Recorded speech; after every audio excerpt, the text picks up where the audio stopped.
want to get to the main part of this whole assembly, our speaker. Her name is Connie DeMercurio. She's a lovely lady. She's a Fort Collins local. She's been married for 35 years and has 2 children, a son and a daughter. She's worked at Project Self-Sufficiency for 11 years, and it's a foundation that helps low-income families remove the barriers blocking what it takes to be self-sufficient. And she sees Prudence being exercised all the time with families she works with there. And one of her passions is running, something that she became interested in when her daughter was in preschool. And since then, she's been running for 25 plus years. And through this time, running has become a means for helping people and giving back, which she'll elaborate on further. So let's all give a warm welcome to Connie DeMercurio.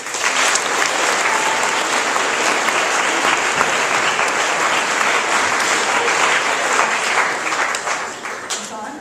Can you hear me? Okay. Thank you, Anna. There are a lot of you out there. I'm a little bit nervous. I came in thinking, oh, this is going to be fun. I won't be nervous, and I am just a little bit nervous. So, thank you so much for the opportunity to come and chat with you. How many of you have ever seen a TED Talk or heard of a TED Talk? So it's just, basically a short talk given by somebody who wants to get a message across, and they're on TV and they're on YouTube and all over the place. But I decided I was going to kind of look at this as my own TED Talk because this is the closest I'll ever know what it's like to give a TED Talk. So Anna gave me a call and asked me to said she had read a story about me in the newspaper, and there have been a few because I am pretty involved in different organizations in the community, and asked if I would come speak. And the message today is Prudence. And I really didn't know how I was going to get the message across, and I kind of thought, Prudence is one of those words that I always thought, well, I know what the definition is, but I really didn't, because I had never looked up the definition. The only time, my most clear recollection of the word prudence was from Saturday Night Live. I don't know if any of you are old enough to remember, probably not, Dana Carvey, and his imitation of President George Herbert Walker Bush. Not going to do it, wouldn't be prudent. And so that was my only recollection of the term prudence.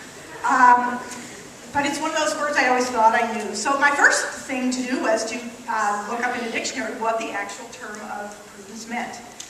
So the dictionary definition of prudence is the ability to govern and discipline oneself by the use of reason. Well, I thought about this and I thought, what I really have to say in the story that I have to tell really has nothing to do with this definition. And so I got nervous, and so I called Anna, or I emailed her, and I said, I'm nervous that I'm going to get up here and speak in front of you and waste your time because what I have to say really doesn't deal with prudence. So what she did is inform me that the Liberty Common definition of the term prudence is discerning the good, true surroundings in every situation. So that made a lot more sense to me as I tell you this story.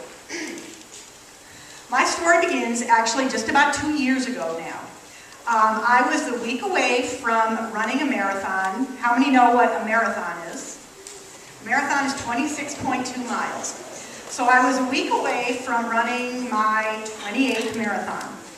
And a friend of mine and I had been training for a long time. Went out to Boulder, went for a nice run in the morning, came home, everything was great. Woke up the next morning and my knee was a little bit sore.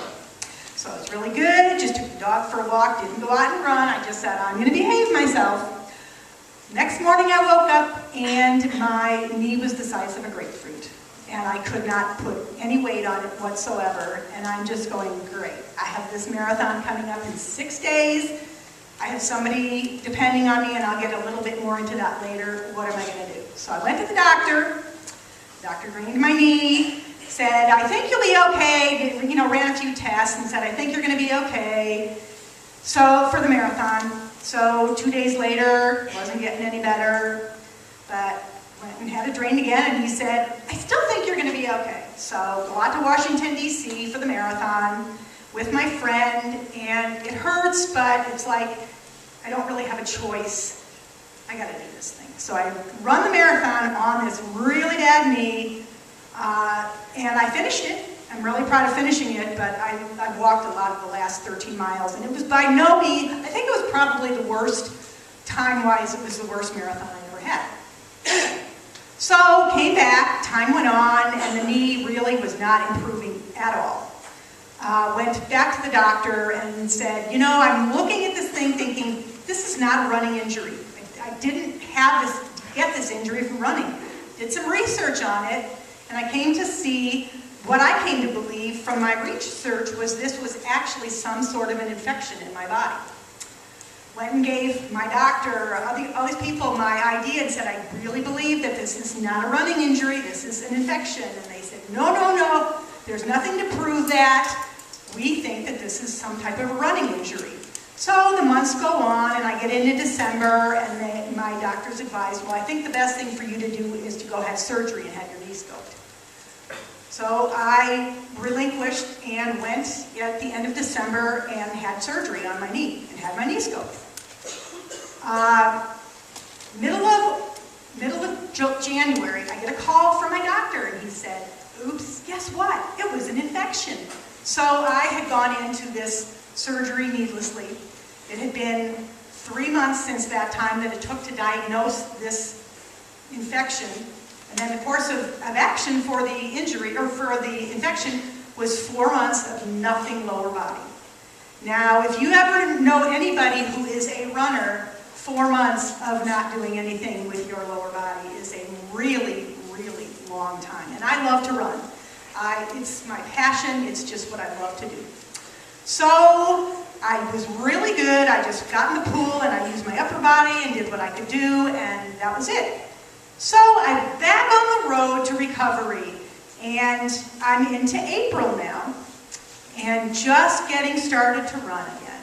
And I'm feeling really good, and I've taken that amount of time off, and I am not spring chicken. I'm not your guys' age, so it takes me longer to come back. So I was just starting to come back, and I would run for 5 minutes, and I'd walk for 5 minutes, and I was doing that. And lo and behold, 2 weeks after I got started, I was out on my bike one day and crashed my bike. Had a very, very severe bike injury. I broke my hip, I broke my thumb, I broke my elbow, a compound fracture in my elbow, and I had a 3rd-degree shoulder separation. So the first thing to go through my mind, not how badly I'm injured, is like, dang it, it's going to be a while before I can start running again. So that was my first thought, because I was so disappointed because I had just gotten back again. So I was in the hospital for 3 days. And when I was in there, the doctor said, you're going to be in a wheelchair for 4 to 6 weeks. I was devastated. So I came home from the hospital, and I came home from the hospital on Thursday. And there's a big race in town on the following Sunday called the Colorado Marathon. And they have different distances, and they have a marathon and a half marathon and a 10K and a 5K. And I'm involved in another organization called Athletes in Tandem, which I'll explain to you about. It's basically where non-challenged athletes, such as myself, give people who are challenged athletes, who can't walk on their own, can't run on their own, are in wheelchairs, we push them in races. I do running, but they also do triathlons. We push them to give them the experience of what it's like to be in a race and to get involved and feel that really wonderful energy. So I just did not want to sit inside, so my husband had the idea of calling a friend of ours who's the executive director to ask him if we could borrow one of the adult strollers so that we could get out. So he went and picked up the stroller and put me in a stroller, and I felt really weird being pushed around because I'm not used to that.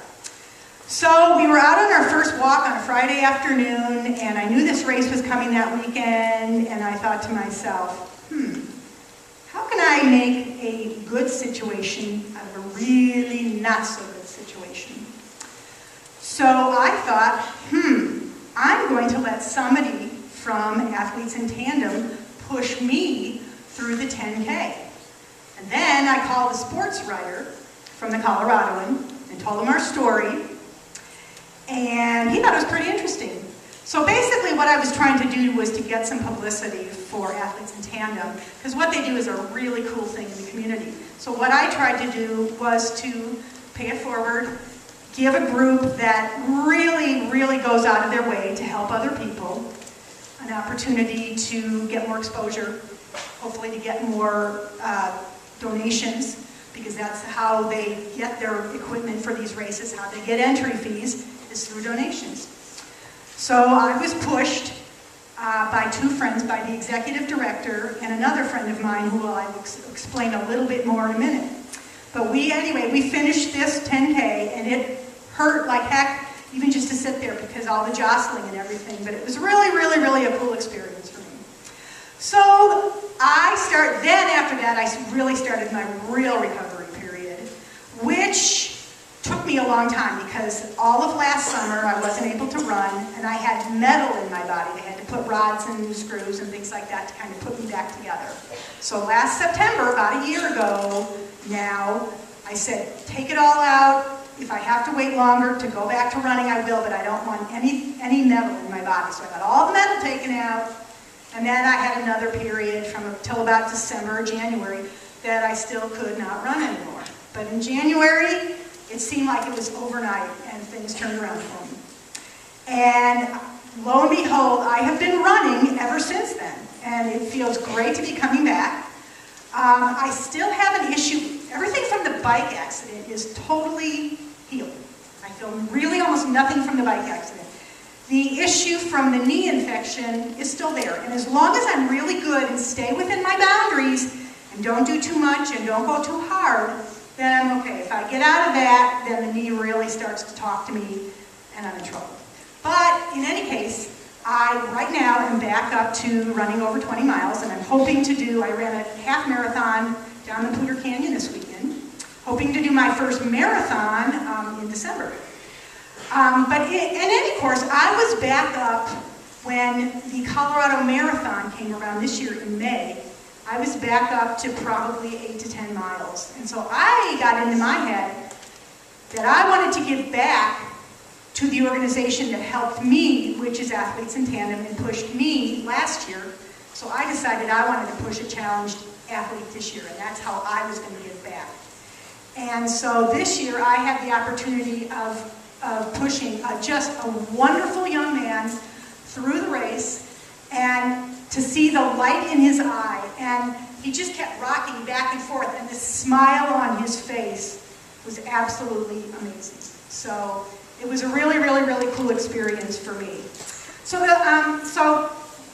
more time I spent thinking about it, though, then the dictionary definition really did describe more accurately how I choose to govern myself and the decisions I make and how I choose to live my life. As I said, I'm a runner, but about 5 years ago, I realized that running is really a very kind of egotistical thing. You're doing it for yourself. You're really not doing it for anybody. It's just kind of self-serving. It's not really helping anybody out.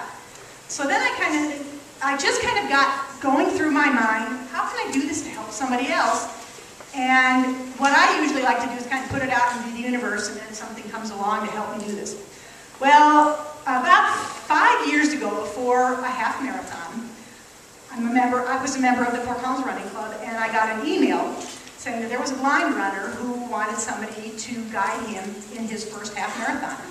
I jumped at the chance. I had my hands on that email and was like, please pick me, please pick me. And I emailed him and I got no response, and I was really bummed. Well, I came to find out it was a wrong email address and it wouldn't go through. So once we did finally connect, we did end up running the half marathon together. So I was able to guide a legally blind runner through his first half marathon.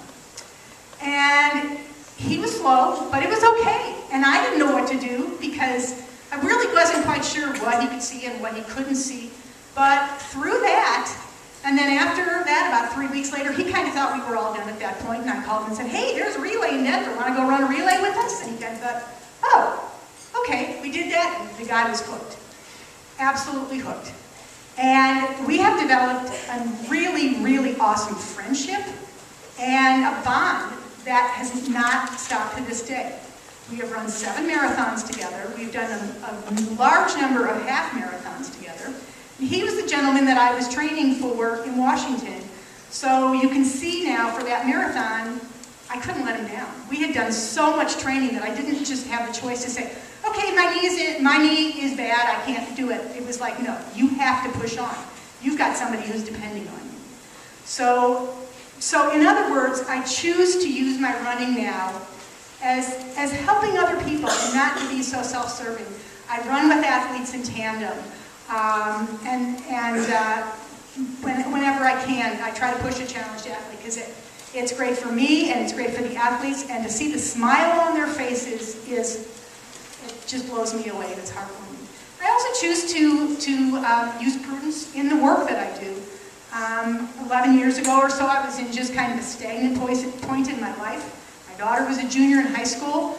I worked, but it was kind of like, I don't really feel like I'm giving back, so I just put it out there. Hey, I need something in my life that's going to help me give back.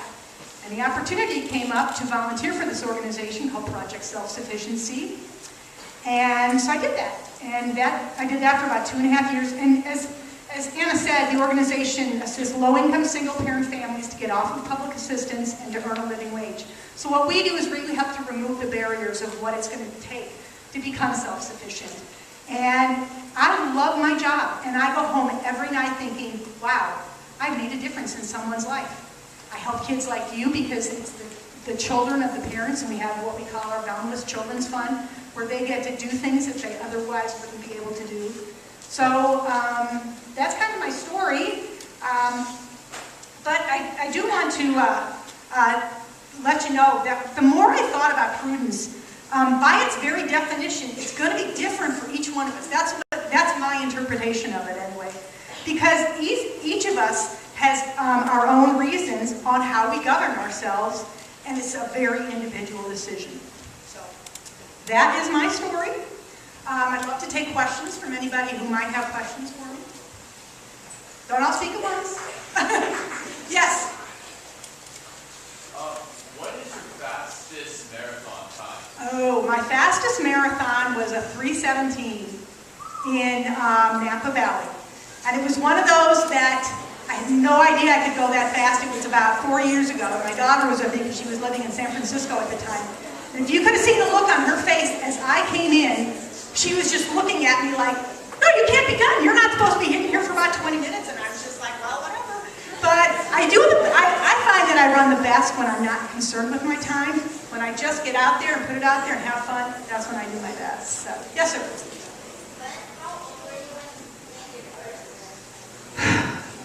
Let's see. I was 45 when I ran my first. I'm 58 now, and so I was 45 when I ran my first marathon. Most I've ever done, I ran 4 marathons in 2 months. That probably wasn't the smartest thing in the world. But, yep, I did it. So, how about other questions? Yes, sir. So, every blind runner is going to be different. And, it actually took us a while to come up with a plan. Because when we run together, just in running, he can make out definition, he can make out a line on the road where he has trouble with like cones and things that are coming up right away.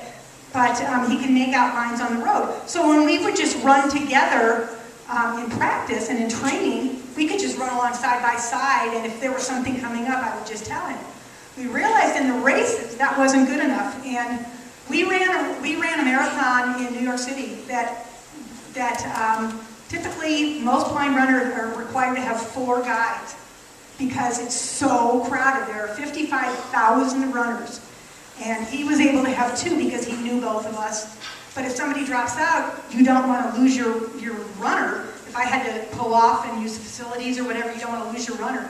So we had the 2 of us. And what we do, we have just a very loose rope in between us that we carry as long as we're in any type of a crowd. And I usually go a little bit before him, and then I kind of tug on the line to kind of let him know which direction I am from him, and we just kind of maneuver that way, and I'll let him know, cone on the left, some turn coming up 50 yards ahead or whatever. But an interesting side note about this runner, when I was injured, he kept going and he kept training. And he has since then run 2 marathons.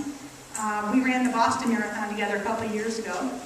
And he is actually running rim to rim to rim of the Grand Canyon in 2 weeks. Now that is incredible. It's an incredible feat for anybody, but for somebody who's sight challenged, it's amazing because it's not along the side of the road. It's got a lot of ups and downs. It's very rocky. He can't see anything. And so for him I'm just proud that I got him started, that he has gone this far. And he's younger than me, so he's, when he's fast, he's really fast now. And I've said, if you want to go fast, I can't keep up with you. Yes, sir. What's the blind racer's name? His name is Dan Berlin. So, yes. Yes, sir. Do you know when your next marathon will be? Hopefully my next marathon is going to be December the 6th in Tucson, Arizona. It was the one I was supposed to do 2 years ago, and because of my knee infection, wasn't able to do it. So this time I want to go out and conquer it again and see. But the reason that I run is really not so much for time. I just really enjoy running. I love to run. It makes me feel good. On a day like today, I was out this morning running hills, and I absolutely love it. So, yes. How did you crash? It was one of those, I am not a very good road cyclist. Let me be the first one to say that. I was clipped into my cycling shoes on my thin-tired bike, and I was in a neighborhood east and north of here. There were no houses at the time. I had no cell phone with me. Stupid things. And I think what happened was I reached down to grab my water bottle and didn't see that there was a berm in the middle of the road, and just went smack dab into the berm, flew over, and really hurt myself. Yes, ma'am? How did you get the knee infection? I don't know. And they don't know, and it took 3 months to diagnose. It was interesting because the tissue sample, or the fluid sample that they sent in took 2.5 months to turn positive. So they kept saying, no, it's not an infection, we don't have any proof, it's not any proof, and I kept saying, I really think it is. And they said, no, there's no proof. So when you kind of listen to your doctors and you go, okay, well, I guess there isn't. And then when I was pretty bummed out when they said, yeah, it was an infection, and you really didn't need to have that surgery, but, whatever. So, yes, sir, in the back. How would you motivate somebody to start running? I would say if you've never run before, if you've never had any activity, there's a program called Couch to 5K. And what you do is you start off and you run for 2 minutes, and you walk for a minute or two, and then you run a couple more minutes, and then you just slowly build up. And it's not going to be, if you've never done it before, it's not fun. You're not going to get that runner's high right away. Sorry, it's not going to happen. But eventually you will. You'll get on a day like today and say, this is awesome. Yes, sir. Good question. I sat there for 10 minutes. I didn't know how badly I was injured. I just thought that I knew my thumb was in a position that your thumb doesn't belong. So I kind of thought that was my worst injury. So I sat there, and luckily about 15 minutes after I sat there, a car drove by, and I screamed, help, help. And they stopped, and I said, are you in a hurry? And they said, yes. And I kind of thought, well, this is going to be interesting. So they called 911 for me, but that was kind of basically it. And then a few minutes later, a couple cyclists came out that had cell phones, and I was able to call a couple people. So the ambulance arrived, and I said, I just want to go home. I just want to take my bike and go home. And they said, you're not going anywhere. I didn't know that the bone was sticking out of my arm. I didn't know my hip was broken. Yeah, I know, broken. Yeah, I know. And I know that, but my biggest concern at that point was to not go into shock. I had to keep myself alert and get myself help, because my biggest concern was not going into shock. So, and the good news was I am in such good shape. When the doctor originally said you will be in a wheelchair 4 to 6 weeks, I was out in 10 days. I was out in 10 days, and I was back walking again, and through the entire recovery, I couldn't run, but I did what I could do. I swam when I could. I used the elliptical when I could. I got back on my bike when I could.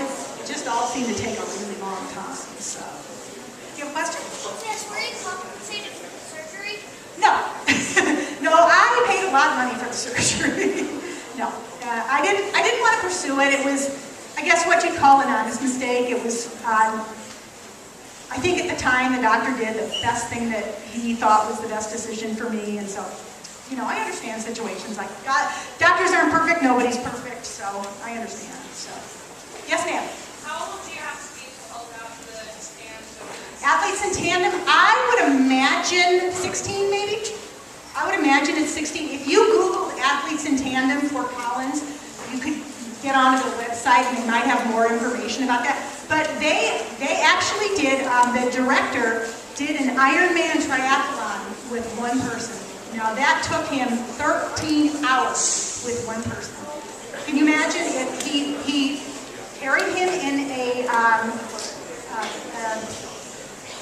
boat, not a boat, something for the swim, and then carried him in a bike trailer, and then pushed him in a jogging stroller for 13 hours. And that's some real dedication. Am I done? Okay. So anyway, thank you all so much for being here.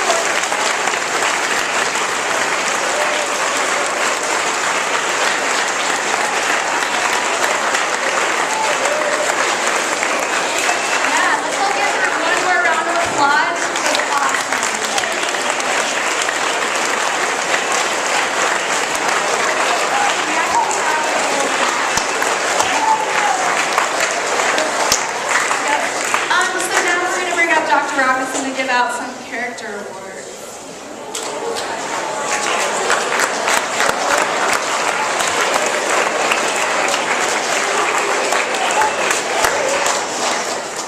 Good afternoon. I'm pleased to be able to present the Faculty's Choice for the Foundation Stone Award for a junior high student who has shown outstanding character through this first quarter of the year.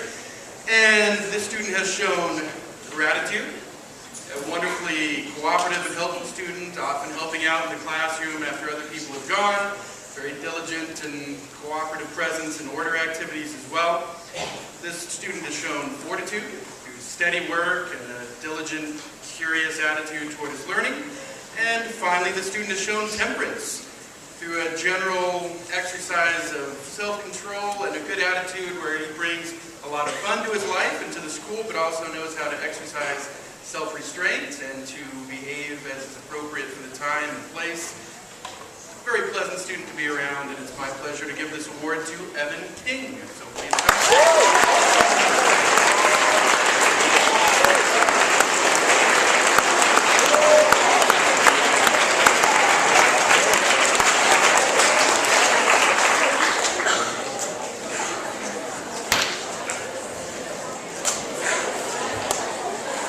Hello, I'm Mrs. Lannon, and it is my pleasure. I'm going to be presenting the Capstone Award to the high school student.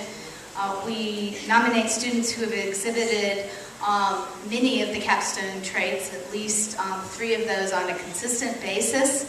And the award winner today has exhibited gratitude, temperance, and fortitude. I think some prudence might fit in there too as you listen. First of all, this student expresses gratitude by saying thank you very frequently, just even when leaving the classroom or when getting a question answered, always very polite.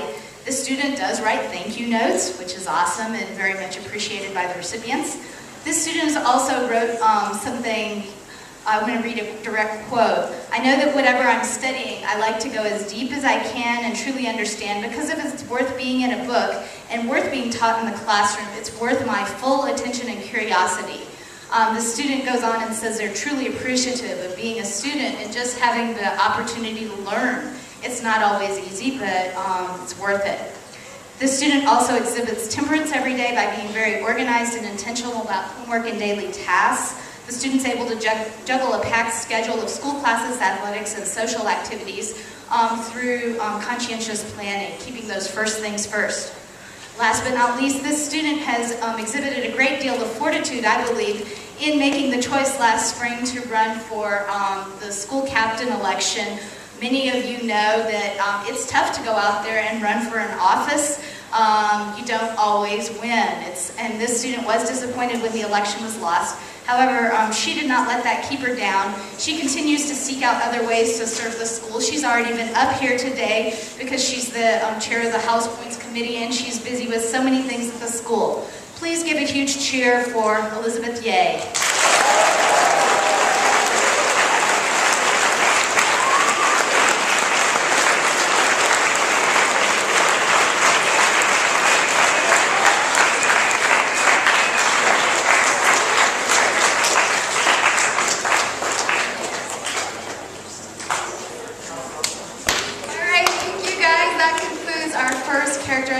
Assembly of the year.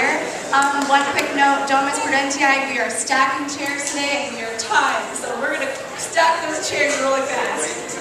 But wait until Mr. Lovely tells you to go. If you're not in Domus Prudentiae, you can head off to the 9th hour.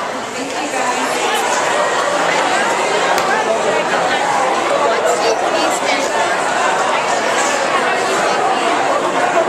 Domus Prudentiae, don't start stacking the chairs yet.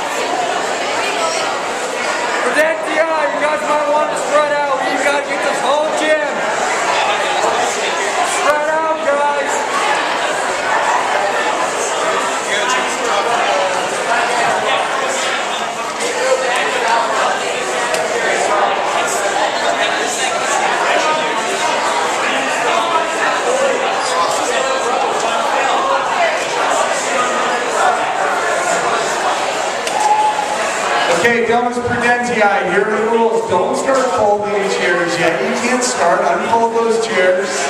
No folding, no stacking. Can't start. Little cheaters. Okay, so when I say go, I'll start the time. I will stop the time when all the chairs are stacked and stacked well. If there is one chair near the bottom that's off on any cart, I am not going to stop the stopwatch. You have to restack that cart. Yeah, so to stack the chairs, you place them flat on a cart with the Liberty Commons seal on the back sticking up. Okay? And they can go either direction, facing forward or facing back, but they have to start flat in that rack. Yes. Okay, before he starts the clock, Prudentiae, raise your hand if you're on a cart. You're manning a cart. Who are the people I had who are on the cart? Okay. We have one here with Nick. We have one up here with Casey. Who are my other cart people? Maddie's in the back on the cart.